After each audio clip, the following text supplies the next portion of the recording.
All right, Pat.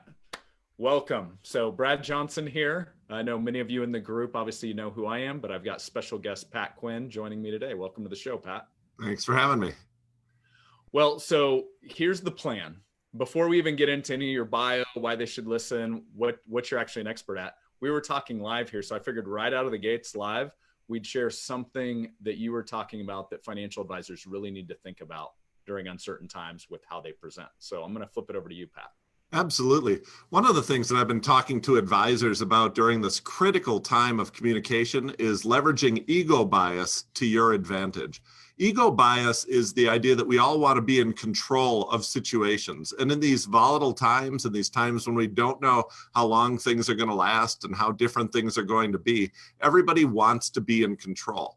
And so when you're communicating, one thing that you want to communicate to anyone you talk to is that you are going to be the determining factor, not chance, not circumstance, but the choices you make and the decisions that you make are going to determine the outcome.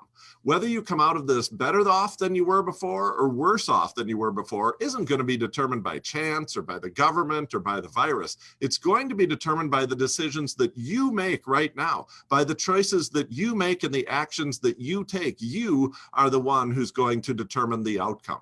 People love that, especially in a time like this when things are so uncertain and the complex problems that we're dealing with. People are grasping for control because so much of their life feels out of control. And the person who stands up and says, you are the determining factor, don't leave this to chance or circumstance. You're the one who's going to determine the outcome. People are going to flock to that person and want to work with that person. And they're going to move away from people who say, well, it's really not up to us. And so leverage ego bias to your advantage, and you're going to see more customers coming in your door. Well, I appreciate that, Pat. That's stellar advice right now. And one of the reasons I wanted to have you on, so I know many of the people in the group here and many of the people listening to the podcast, they've obviously listened to the Elite Advisor Blueprint, of which I've had you on before. And it's still one of my most downloaded episodes. In fact, you'll appreciate this story. I went up to Strategic Coach in Toronto, and there was a fellow advisor in the group, a guy named Joe, and he's like, that Pat Quinn episode, he's like, that was gold. He's like, literally every time before I go to do a live seminar, I listen to that on my way to the seminar. So I remember the framework, what I need to hit out of the gates, kind of the file system that I need to share so that my audience can understand what we're going to get into. So as I was thinking about this virtual advisor series, I was like, well, I need to bring Pat back on.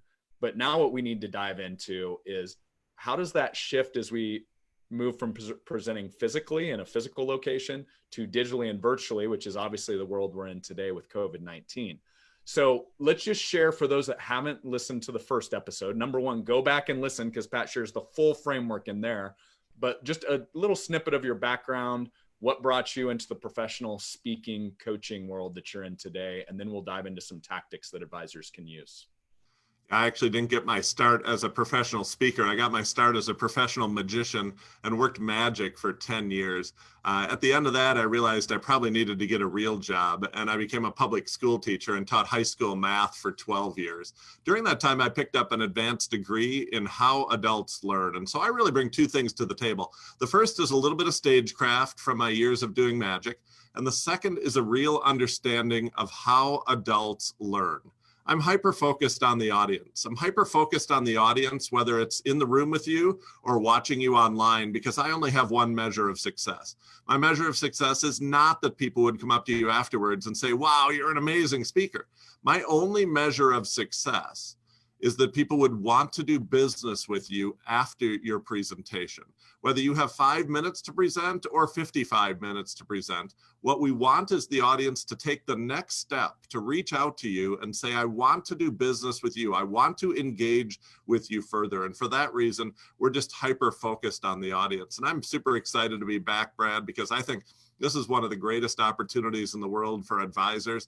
It's just a huge opportunity here right now because all the barriers are down. If you think about the barriers of getting someone to a live presentation, they have to leave their house and they're busy because they have so many other things to do.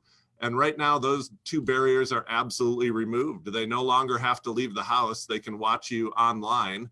and they don't have 100 other things to do. There's no live sports on television. They've consumed all the Netflix they can consume. The time and the I don't want to have the inconvenience are completely gone.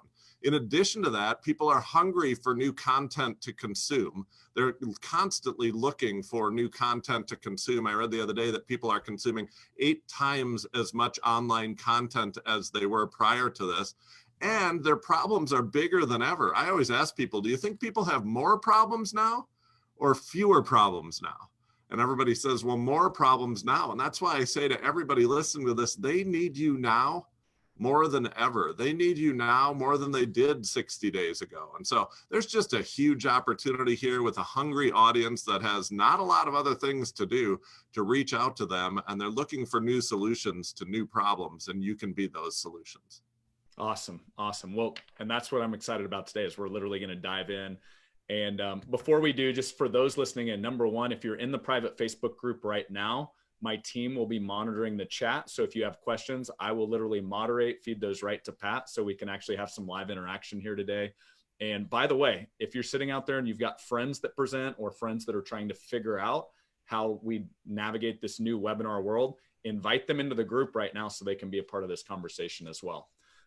So a couple of things just as I was looking here, Pat, I'm going to build you up a little bit bigger so everybody knows, hey, this isn't Pat's like first day on the job coaching and speaking frameworks. So you've worked with Damon John in the past, Grant Cardone, Michael Hyatt, John Rulin. I know our mutual friend, Pete Vargas, sorry. You do a lot of coaching in conjunction with him and his Advance Your Reach platform. So you're taking a lot of these frameworks that you've developed over years of doing this. And now we're going to talk about how do we shift and apply that to the virtual world. So I think you were sharing, hey, let's just talk about what we keep and then what we change. And for those that want to go back and listen to the full framework, go listen to the first episode I did with Pat because we get into all the details. But Pat, I'm going to flip it over to you. So what do we keep from a live presentation in a physical location like a restaurant? And what do we change when we go digital into the virtual world, in your opinion? Sure. I've been fortunate, as you mentioned, over the last 10 years to work with some of the greatest speakers in the world, New York Times best-selling authors, 6 different Olympians, two different astronauts who've been in space. But most of the people that I work with every single day are not professional speakers. Most of the people that I work with are business owners, just like your listeners, who are trying to continue to grow their business during this difficult time. And one of the things that I've been able to help them with over the last 60 days or so is realizing that you don't have to throw everything out that you have been doing. There's actually quite a bit that we want to save from our original presentation that we used to do live in the room and from our original conversations that we used to do one-on-one with people across our desk. And so the first thing you want to save and make sure that you keep is how you open your presentation. How you open your presentation is not to dive right into your content.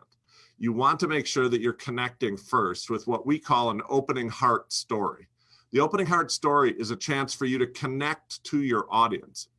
Now, some people would tell you that in that opening story, you should tell them your deepest, darkest moment and go to the most painful point in your life. And we don't believe that actually converts well into customers. We have a saying, criers aren't buyers.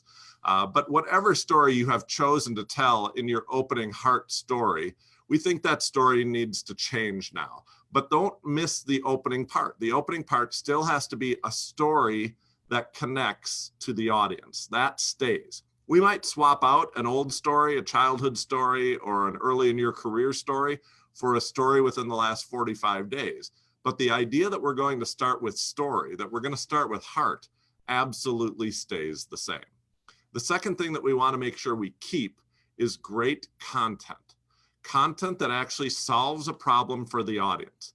What is still not selling and what is still not drawing eyes and viewers are presentations that just describe the problem. If you spend your whole presentation just describing the problem, you're going to see your viewership just decline over the course of any online presentation. And so you want to make sure that you're offering real solutions, Now, the solutions that you're offering might be different than they were 2 months ago. You might address different problems. You might address them in a different way. You might shorten that part of your presentation a little bit because an online audience is more distracted than a live audience. And it's not rude to leave an online presentation, but it is rude to walk out of a room with a live speaker. And so we want to make sure each of these parts absolutely is as short and tight as we can get it. So that opening story has to capture them, has to really grab them from the very beginning so they don't choose any of their other 10 other options. And then that content has to address their current problems, has to address their current thinking, and has to address their current needs. The third thing we always want to keep is a distinct and easy call to action. A great presentation doesn't leave you 5 options. It doesn't even leave you 2 options. A great presentation leads to a single point of decision. Do you want this or not? Now, for many of you, that single point of decision is, do you want to have a conversation or an appointment, which would probably be online now? And do you want to have that or not? But here's what you need to know, because a lot of people make this mistake. They wait until the end of their presentation to bring up the appointment or to bring up the next conversation. And that's a mistake. If you get to the end of your presentation and that's the first time they hear about how you work with people after the presentation, as my mom would say, that cake is already baked. You've waited way too long. You need to talk about the appointment, what we call embedding the appointment, earlier in your presentation, in the content part of your presentation. That hasn't changed. You should still bring it up early. And here's why. Because as human beings, we don't do anything that we don't rehearse ahead of time. We don't take any action that we haven't rehearsed dozens of times in our head before. And if you get to the end of the presentation and say, oh, and by the way, you should schedule an appointment with me, people are going to be like, what? What is this about? I haven't heard about an appointment. I can't decide right now. But instead, if 10 minutes into your presentation, you tell a story about someone who was listening to one of your online presentations last week, and they clicked the link to schedule an appointment, or they entered their name and phone number, and we called them the next day and we had a great conversation with them, people are going to have 20, 30, 35 minutes to rehearse signing up for that appointment. They're going to be able to picture what it would look like to have a next conversation with you, how it would feel to have the next conversation with you. So when you get to the end and actually logistically tell them how they would sign up for one of those appointments, whether it's to click a link and schedule it or enter your name and phone number and somebody from our office will call you right away, whatever the next step is, only give them one option. You should be painting a picture of what that looks like all throughout your content.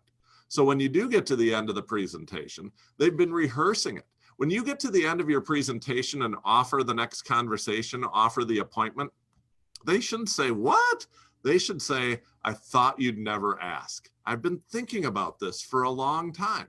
And if you set it up right in your content, tell the right stories, give the right examples of other people who've heard you on a presentation just like this and made the step to schedule an appointment or to have a conversation or enter their name and phone number, then when you get to the end and say, here's what you do next, they're going to say, I thought you'd never ask. They're not going to be surprised by that. And then the last thing that you should keep, the last thing that you shouldn't change is how you finish your presentation. A lot of people finish their presentations with a tactical call to action. Schedule the appointment, pick a time, get out your calendars, click the link, whatever it is. I don't want you to end there. I want you to finish with an emotional close. I want you to tell one more story at the end that will appeal to their emotions, not to their tactical. Because here's the thing. There's 2 types of decision makers in every audience. And that didn't change from a live room at a restaurant or a library. That didn't change when we moved it online. Half your audience are tactical decision makers, and they're going to love your tactical solutions and your tactical next steps. But remember, half of the world is also emotional decision makers. And if you sell to couples, and I know you do, you should know that most married couples are one tactical decision maker married to one emotional decision maker, and either one of them can veto the next conversation. And so you want to make sure you are appealing to both of them with a final closing story, an emotional story that reminds them why you do what you do and how it will feel after they've taken these next steps. And so when you put it all together, the core of what you want to keep is the 4-part story braid framework. Open with story, and we may change that story, but make sure you open with an emotional story. Teach great content that offers real solutions, not just describing the problem, and embed the next step into that content. Have a clear single call to action that easily tells them what to do next. There's no decision to make. And finish with an emotional heart story. Those are the things that you absolutely want to keep as you move your presentation from in the room with people to online with your audience. Awesome. Appreciate that, Pat. That was super succinct. Great framework there. As a reminder, those of you that are watching live, just go ahead. My team will be monitoring the chat. So if you have questions for Pat, go ahead and feed those in and I'll take those as we go along here. So a couple thoughts, Pat, that I'm getting a ton of questions from advisors on. What's the time frame, the time you should present live? Like if I was doing this in a restaurant versus via webinar, you hit a couple times that attention span, and hey, digitally, you can just get up and leave the room versus if you're in a restaurant, probably not going to happen. So does that change digital versus physical location when you're presenting, time frame to present? Well, if you've heard me present before, you've heard me advise that your presentation should be shorter. I think your live presentation should be shorter. We want your live presentations finished 55 minutes after they start. And I know many advisors struggle to get there. And you struggle to get there because you're still under this mistaken impression that whoever teaches the most wins the sale. And that is simply not true. Whoever teaches the most has a tired, hungry audience at the end of a live presentation. And whoever teaches the most online has a very small audience at the end of their presentation. And so I think you definitely want to be shorter than the live presentation, which in my mind would be shorter than 55 minutes. I think your perfect length of presentation online is probably 40 minutes. I'm okay if you want to go a little bit longer than that, but you have to ask yourself, does teaching one more thing actually get me more customers? And the answer is no. And the reason it's no is because fewer people are going to hear your call to action. If your content is great and you've got people asking a lot of questions and you really feel like you're connecting with the audience, you might go 45 or 50 minutes, but I would like you between 30 and 40 minutes. I'd like the call to action out there in 30 to 35 minutes.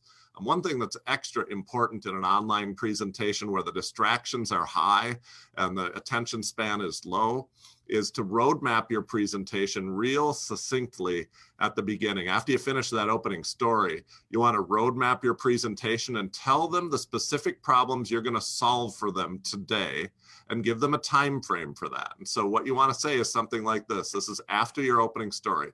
And so in the next 20 to 30 minutes, I'm going to teach you these things. I'm going to solve these problems for you and make them super sexy, make them super sizzly so that people are like, wow, I can't leave this. I know that ESPN special's on right now, but I can't leave this. I know that my kids are crying and want to go to bed, but I can't leave this. Like you want to make sure that your previewing of what I'm going to teach tonight is extra sexy. And the way to do that is to talk specifically about the problems you're going to solve for them. Like if you just saw your numbers go down, I'm going to tell you this. If you're worried about, will this come back? I'm going to teach you this. If you're worried about not making contributions this year because your income just got cut by 40%, I'm going to help you with that. Like whatever you think the biggest problems are that your audience is dealing with right now, like what were they discussing as they fell asleep last night? What were they discussing over the dinner table tonight? Those are the types of things you want to preview that you're going to solve for them or address for them. And you want to make sure that you preview that so they know why it's worth it to listen for the next 20 or 30 minutes. Great. So now you're tiptoeing into the next topic I want to talk about, which is tone deafness, because I see some of it out there right now where let's go to pre-COVID-19. Every financial advisor out there, they were looking at their 2020 marketing calendar. It was all laid out beautifully. And then this hit and everybody's like, oh no, what do I do? And kind of freak out mode, right? And I think a lot of advisors just shifted and they said, well, I was going to do, I'm looking at April, what is today, 27th. And I had a nice little social security optimization event at Ruth's Chris or wherever they were having it. And they're like, okay, well, now I'm just going to shift that to a webinar. So Pat, you've done a lot of studying with, how the brain works. And So what's the risk of tone deafness right now? If I just say, oh, we're in the middle of COVID-19 and here's my webinar on Social Security optimization, and how should they maybe, it's not like they don't need to still optimize their Social Security. We're just living in a different world, a different environment now. So how would you start to craft that, like you say, super sexy things to stick around for? Do they need to make sure they're addressing the current world and the current thing we're facing right now, or can they just do marketing as was before? No, the answer is yes, they need to change. And there's some specific things that you need to change. And so let's start in the beginning. That opening story that you've been telling, that needs to change. And we really don't want a story from more than 60 days ago. The purpose of that opening story is to connect with the audience, to say, look, I'm like you. I feel what you feel. I worry about what you worry about. I struggle with what you struggle with. And so it's a little tone deaf right off the get-go to be telling a childhood story or to be telling a story even from a year ago. The story that you want to tell, even if it's a short one, is a story from the last 45 days. And you want to make it a universal story. Make it a story. And I talked about this, I think the last time I was here. I coached someone who's climbed to the top of Mount Everest. And when he tells that story at the beginning of his presentation, how many people can relate to going to the top of Mount Everest? And the answer is no one in his audience can relate to that. I coach a different speaker who talks about arguing with their spouse about whether the toilet paper should come out over the top or under the bottom. And when he tells that story, how many people in the audience can relate to it? Every single person in the audience. See, I don't judge your opening story based on how many people come up to you afterwards and say, wow, that was an amazing story. I judge your opening story based on how many people come up to you afterwards and say, that same thing happened to me. And so to have an opening story that, number one, recognizes the elephant in the room, that this is kind of weird. We're doing this online. I've been doing this in the room with people for years. And here's the thing, we're all experiencing it. You just described it, Brad. They had a plan for the whole year. They had a plan. Like, I'm going to do 20 seminars in the spring and 20 seminars in the fall. I got a plan. And overnight, that plan was tossed out the window. Well, the beauty of it is that's the exact same emotion that every living human being with a retirement plan has been feeling. Like, my wife and I have a plan. We have an advisor and we have a plan.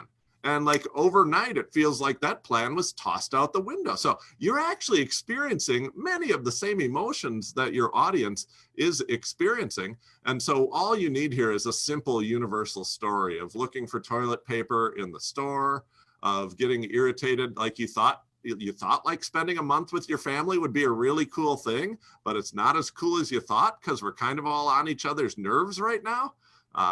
We have our dog groomer actually called us the other day and said, hey, we found a loophole in the state rules. And I was wondering if your dog needed to be groomed because it's been a long time.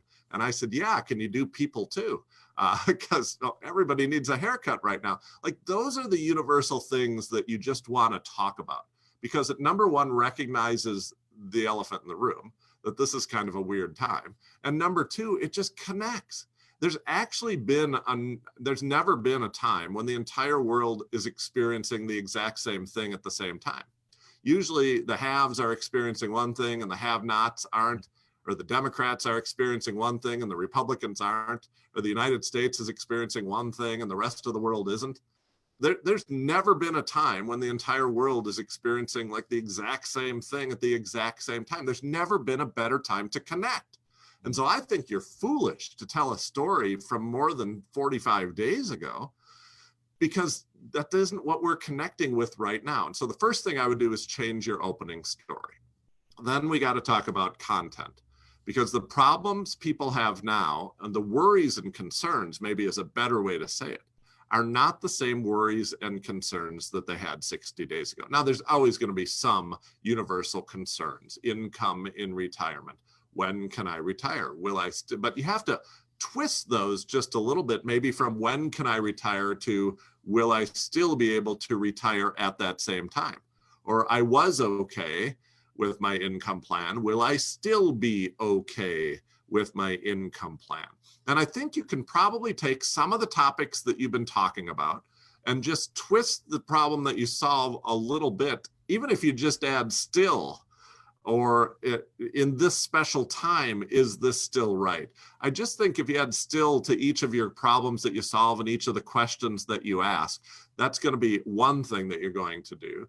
And then I think the other thing to just address is volatile times. And some of you have already had that as some of your content, how to deal with a volatile market, how to protect yourself in an up and down market. Clearly, we're living in uncertain times. Clearly, we're living in ambiguous and volatile times. And I think you want to address planning for retirement in those times. And so conversations with your existing clients, asking your existing clients and prospects, what are your biggest worries? What questions do you have?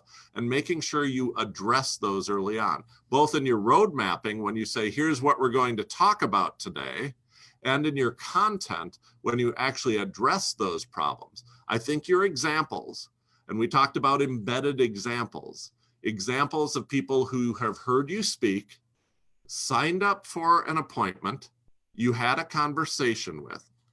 I think all of those examples should be from the last 45 days. I actually don't think people want an example from 3 years ago of somebody who just waltzed into your office on a perfectly sunny Tuesday afternoon, sat down in your office and planned their retirement, because that's not the world we're living in right now. We're living in a world where we have fear, where we have isolation, where we have a volatile market.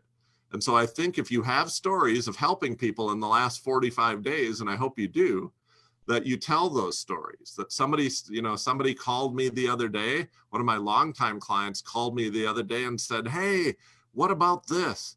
And I was doing a webinar just like this 2 weeks ago, and somebody clicked on the link to sign up for an appointment. And when I got on the phone with them, they said, hey, Pat, we were going to retire at the end of this year. And now we don't know what we're going to do at the end of this year because we're not making any income the last 12 months before we retire. What's the deal? And address those. But watch what I did with that story. With that story that I just told, I not only mapped the customer journey from webinar to click, from click to phone conversation, from phone conversation to I solve your problems. I also recognize that the advising that I'm doing now to people isn't the advising I was doing 3 years ago because the problems are different. And so change the opening story, change the content and the problems you're solving for people, and change your examples to examples of helping people within the last 45 days. Now you're not the advisor for yesterday. Now you're the advisor for today. Now you're not solving old problems that, if they still exist, I'm certainly not worried about them. Now you're solving new problems that are top on the mind, that are right in front of me every single day, and that I was just talking to my spouse about at the dinner table last night. Now you're relevant, and they're not going to be able to take their eyes off you. So good. So there's so much in there. So I'm glad this is a podcast that's being recorded because people can hit rewind on that section.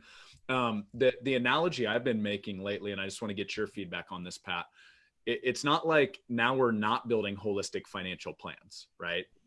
Most of our advisors, we help them proprietary process, name it, trademark it, and it solves these problems, right? Income planning, which you mentioned, investments, taxes. Well, you're still doing all of that planning. In fact, it's probably 10x more important today than it was prior to the COVID-19 situation we all find ourselves in. But now my analogy's been, it has different wrapping paper on it. So maybe you did Roth conversions prior. Now back to your sexiness. Well, that's actually one thing that's more beneficial from a tax standpoint than it was before COVID-19, because account might have dropped a little bit. So to do a Roth conversion, typically there's now less tax consequences. So that might be something, hey, we're going to talk about the one tax planning tip that's actually more beneficial today than it was before the COVID-19 crisis. Would that be like some messaging where you're still technically building the same plan, we're just updating it to this last 45 days? Like that's essentially what we're talking about here, right? Absolutely. And the word that you used in there, Brad, was still. That's still something that we want to do. And now, so those two words, still, and now is a great time to do it. Those are things that you absolutely want to build into it. Let me give you two other things that I think you should build into your teaching. One thing that you definitely want to build into your teaching is what we call status quo bias. Status quo bias, and advisors probably know status quo bias better than any other profession, is the idea that we don't like to change. We like to keep things the same. And you know that because many of the people you speak to already have an advisor, and getting them to leave an advisor is an extremely difficult task. And so we all have a status quo bias. We all want to keep things the same. And so one of the things you can do to calm people at this time, and by the way, you can, everything that I'm going to talk to you about in the next few minutes, you can do in your initial presentation, but these are also things you should be doing on the phone with people one-on-one every single day. Status quo bias is to recognize that people don't like to change, and so to highlight the things that don't need to change. And you might notice that I've used a little status quo bias on you here today, Brad, by telling you the first thing I wanted to talk about today wasn't the changes you should make to your presentation, but the things that you shouldn't change about your presentation. And so when you're talking to somebody, one of your customers or a prospect on a seminar online, one of the things you should talk about is, let's talk about the things that don't need to change. Here are the things that don't need to change. The most important thing we're looking at is still your monthly income when you retirement. That doesn't change. What else doesn't change? What doesn't change is we want to do this as tax efficiently as possible. That doesn't change. What else doesn't change?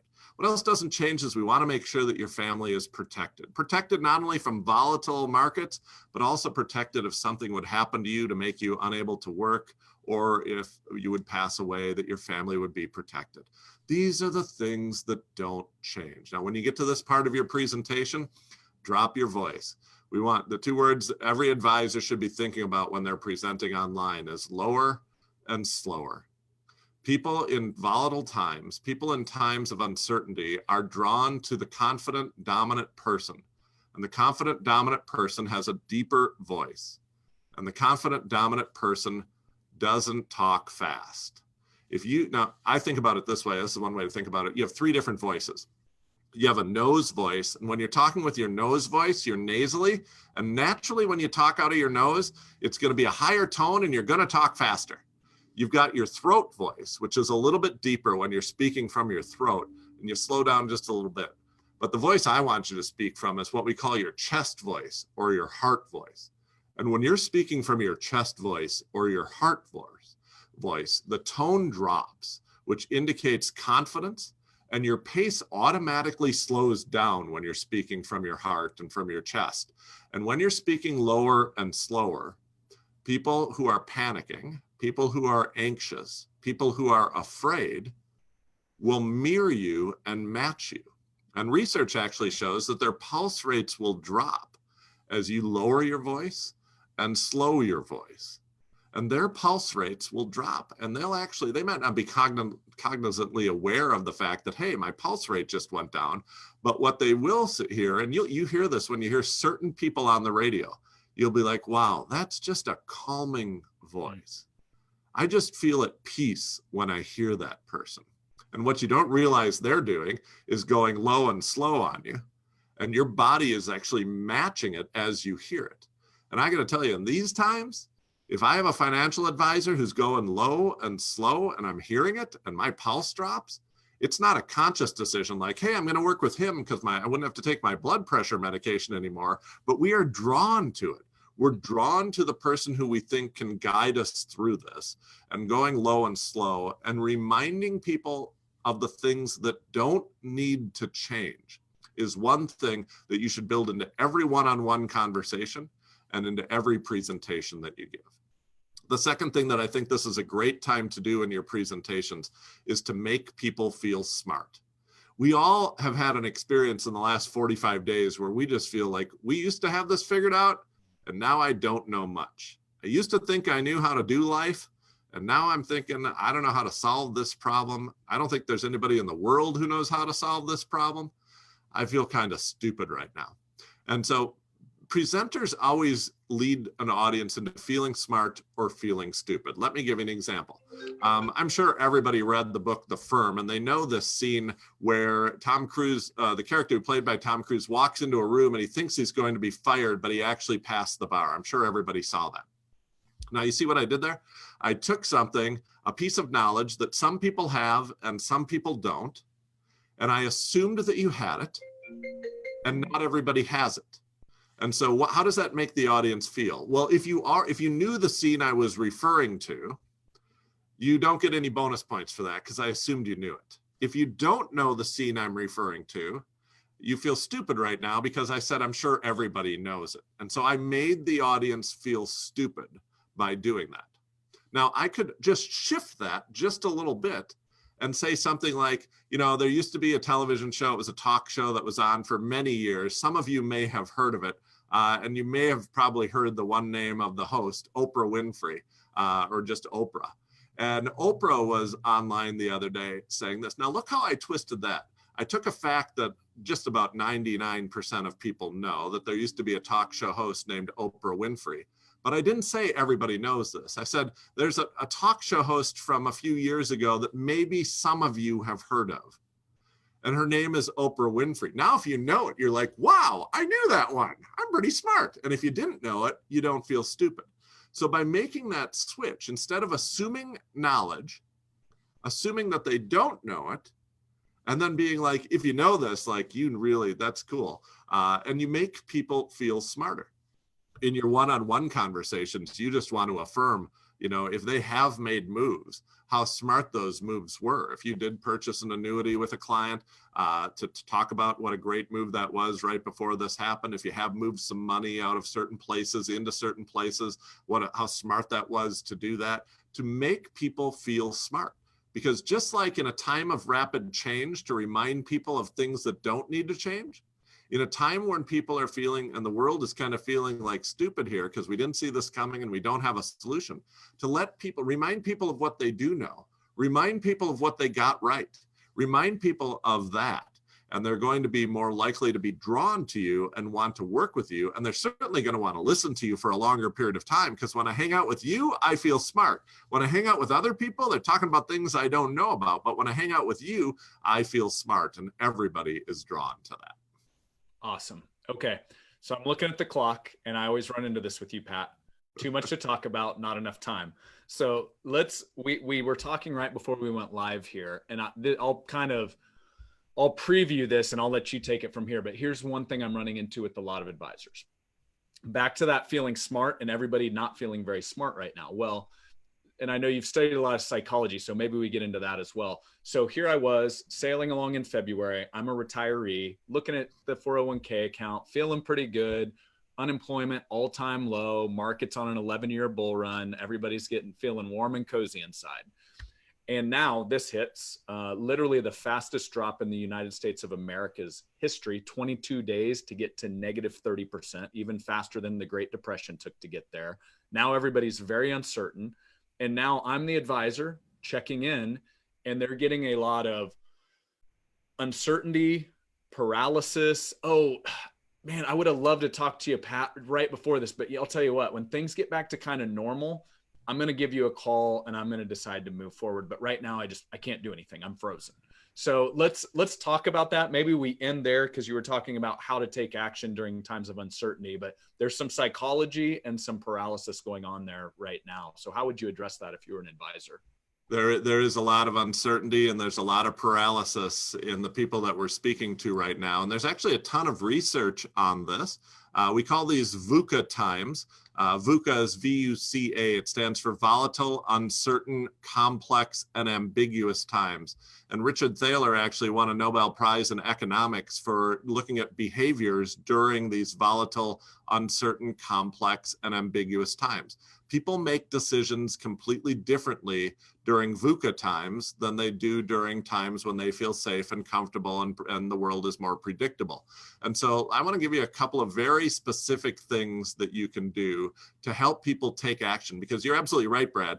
The natural response when we experience fear, and the natural response when we experience these volatile, uncertain, complex, and ambiguous times is to freeze and say, I'm not going to do anything right now because things are changing right now. And so I already talked to you early on. The very first thing we talked about was ego bias, making sure you remind people that you are going to be the determining outcome. You're going to be the one who determines how we come out of this. Whether you take action or not is going to decide that. The second one that I want to talk to you about is something called pacing and leading.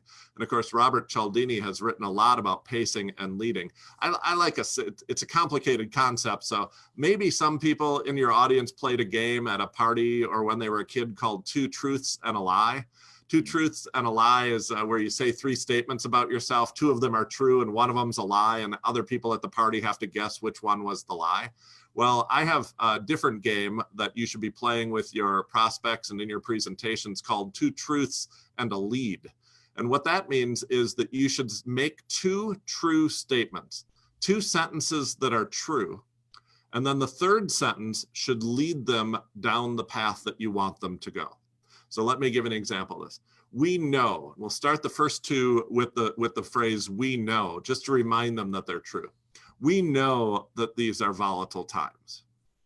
It's a true statement. Everybody recognizes it as a true statement. We know that we can't predict the future. It's a true statement. Everybody agrees it's a true statement. We don't have to belabor it. So those are my first two. Those are two truths. And now I can put a third statement there that asks the audience to do something or tells the audience to do something or gives the audience a piece of advice. And the audience will assume it's true because I've hit them with two truths in a row. And they'll be twice as likely to take that action because I couched it right after two truths. So we know that these are volatile times.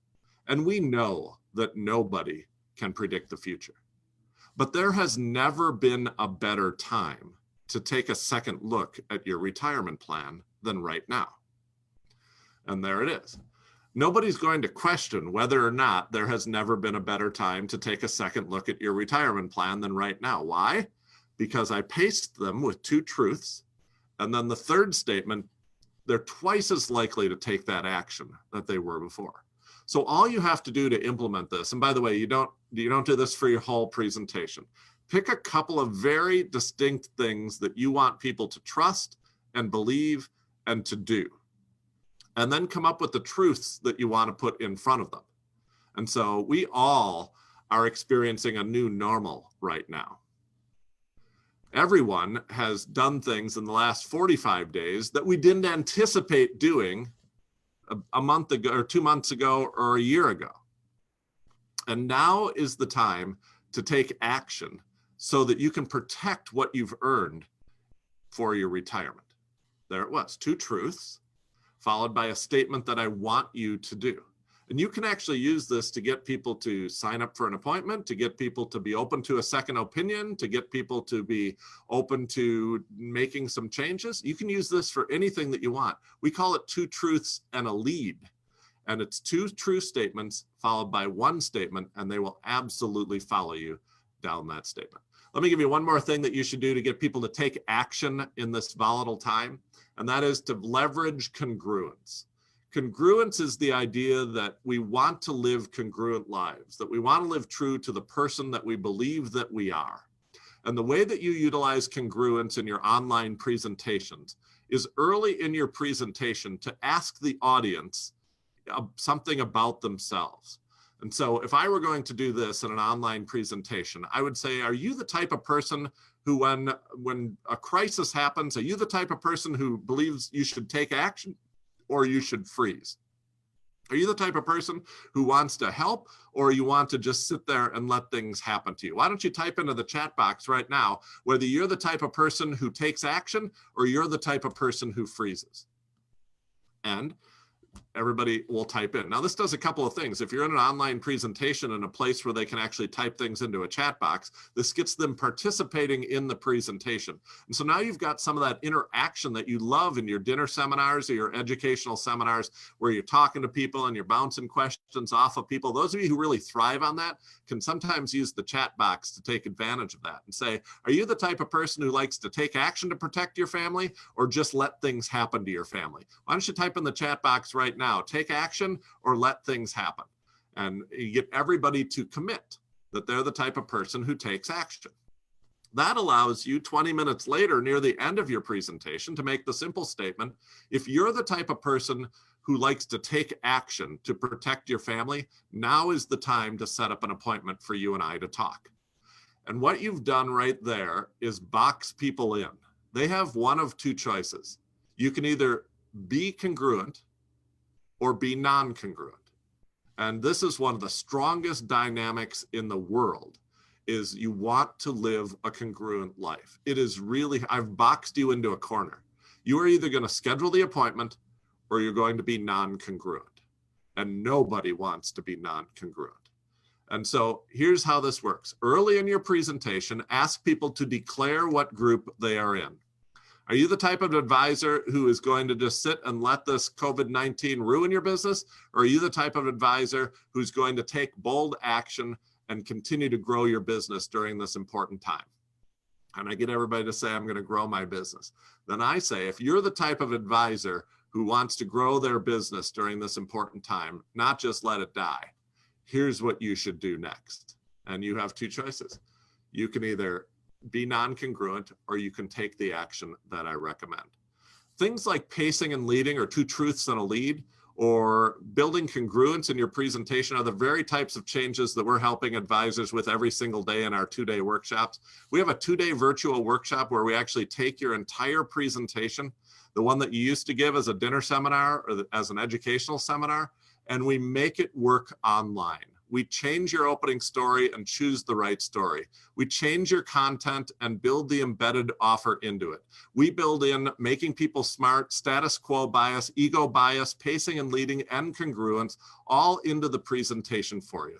It's a 2-day virtual workshop, but you walk away with it with a virtual presentation that can be used to help grow your business during this important time. And it comes with 6 months of follow-up one-on-one coaching. I'll watch your presentations that you're actually giving to live audiences, and I'll give you feedback on them so that you can get better and better each and every time that you do it. And so, Brad, we've been really excited to help advisors through this time. As I said in the beginning, I think this is one of the greatest opportunities because the barriers are down to listening to advisors, the barriers of time, of not wanting the inconvenience and not having other content to consume. Those are all removed, and this is a great opportunity for every advisor listening. I couldn't agree more, Pat. And that's one of the things one of my mentors shared with me.